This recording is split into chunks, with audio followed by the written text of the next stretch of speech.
What's going on, everybody? Tom here with Black Sheep Keto, and welcome to another recipe just for you subscribers out there. And if you're not a subscriber yet, please consider doing so. Now today I'm bringing you a recipe for an awesome jalapeno and cheddar biscuit. Now these things go great with something like barbecue, steaks, anything of that nature. I really like this flavor profile of a biscuit to eat along with it. So if that sounds good to you guys, hang on tight and let's get right into the recipe.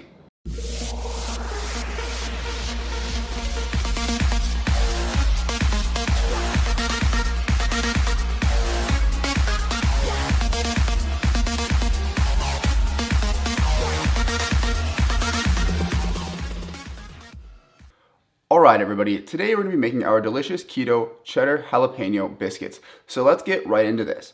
Now right here I have 140 grams or 1 1/4 cup of almond flour. We have 1 cup or 112 grams of shredded cheddar cheese. 2 teaspoons of baking powder. 1/2 teaspoon of onion powder. 1/2 teaspoon of garlic powder. And right here I have 1/2 teaspoon of pink Himalayan sea salt. Now if you're not going to be using salted butter later on in the recipe, you might want to bump this up to 3/4 teaspoon. If you're using salted butter, I recommend leaving it at 1/2 teaspoon. And now we're just going to go through and whisk this up. Now that that's well combined, let's set it aside and get our wet ingredients.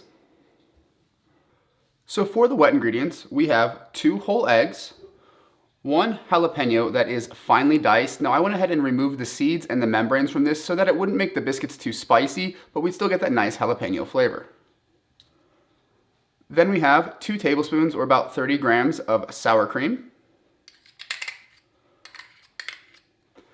And lastly, we have 2 tablespoons of melted butter that I've let cool down a little bit after I've melted it so that we don't risk cooking our eggs.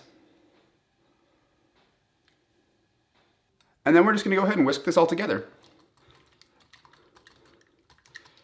Now as a note, I've been trying to give the flour and ingredients that can kind of pack in grams and cups, because I've noticed when you measure those by volume that sometimes that measurement can be off a little bit. But for things like liquids or things like, the garlic powder and things like that, I actually do measure in volume because it doesn't make a fundamental difference to the recipe.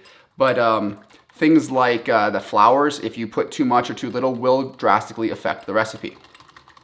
So now it's very simple. We're just going to pour our wet ingredients into our dry ingredients and then whisk it all together.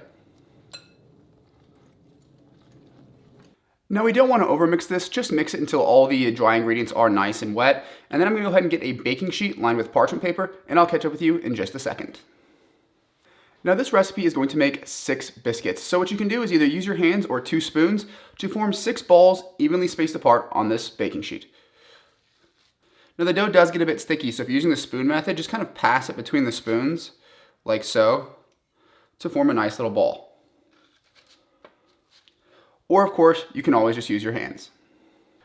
Now, as you can see, I have my balls of dough right here on this baking sheet, and we're going to put them in a 400-degree Fahrenheit oven for between 11 and 13 minutes. They'll be kind of slightly brown on most points, and the little peaks where the cheese are will be a golden brown color. So that's kind of the place we're aiming for. It'll be between 11 and 13 minutes. So I'm going to get these in that 400-degree Fahrenheit oven for about 12 minutes, and then let me put the finished product on the screen right now before I catch up with you for the taste test. Now that you guys have seen the recipe and the finished product, it is time for the taste test. So right here, I have one of those awesome little biscuits that just came out of the oven. It's still nice and warm. These you actually don't have to wait that awful long after you've taken them out of the oven to go ahead and eat them. They seem to hold together pretty well and they don't crumble like a lot of other keto baked goods. That's partially due to the cheese and egg content that is in there. But yeah, they have some nice height to them. You could easily cut that in half, slap butter on there, whatever you want to do. But let's give it a taste.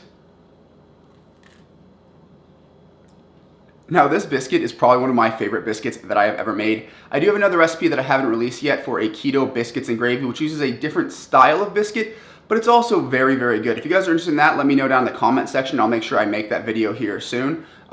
Anyway, back to the flavor of this biscuit. Now the texture is great. It's nice and airy, fluffy. It has that little bit of that crumble to it like you'd expect from a biscuit, but it does hold together really well, even after just coming out of the oven like 3 to 5 minutes ago. So that is fantastic. Now to get to the flavor, you do get some garlic, some onion from the powders that we put in there, and then the jalapeno is a bit of a subtle afternote. You kind of get that jalapeno flavor on the back end. It's not spicy because we removed the seeds and the membrane, but all in all, this is one of my favorite biscuits to serve alongside like barbecued or, you know, steaks, that kind of stuff. It's a fantastic side dish, and it really takes like 5 minutes to mix the ingredients and like 12 minutes to bake, so it's really not that bad. So if you guys want to see this recipe, there is a link in the description to the written recipe and the macros. If you guys like this video, leave it a like. If you have any questions, comments, anything like that for me, leave them down in the comment section. And if you have not subscribed yet, do me a huge favor, guys. Hit that subscribe button, show some love, and I will see you in the next one.